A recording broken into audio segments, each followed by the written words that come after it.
Unit 2 chapter 2.3 business studies का part 2 जो हम करेंगे वो है प्रिंसिपल्स, जो टेलर ने दिए थे और जो हेनरी फ्योल ने दिए थे उनमें क्या कंपैरिजन है।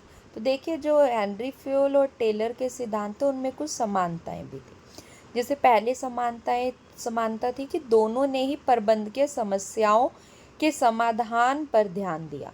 दोनों प्रबंध विशेषज्ञों ने अपने अपने अनुभव और प्रयोगों के आधार पर प्रबंधकीय समस्याओं के लिए समाधान प्रस्तुत किए। दूसरी समानता थी व्यावहारिकता पर बल।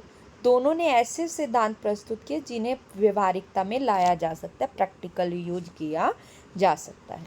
तीसरी समानता थी अच्छे औद्योगिक संबंधों पर बल।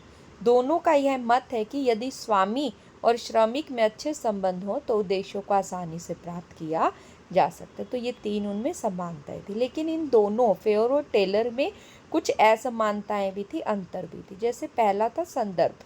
जो टेलर था उसने कारखाने और क्षेत्र से संबंधित था, जबकि फ्योल उच्च स्तरीय प्रबंध से संबंधित थे।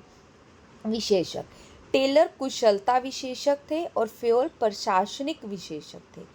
पेशेवर जीवन की शुरुआत कैसे की? टेलर ने एक श्रमिक के रूप में शुरुआत की, फ्योल ने उच्च प्रबंधक के रूप में ही शुरुआत की थी। फोर्थ है आदेश की एकता। टेलर आदेश की एकता का पालन नहीं करता, जबकि फ्योल आदेश की एकता का सख्ती से पालन करता है। लागू होना, जो टेलर के सिद्धांत है वो विशेष परिस्थितियों में लागू होंगे, जो वैज्ञानिक प्रबंध के सिद्धांत है। फ्योल के सिद्धांत सार्वभौमिक रूप से लागू होते हैं। छठा, टेलर के जो सिद्धांत है वो वैज्ञानिक है और फ्योल के सिद्धांत पेशेवर हैं।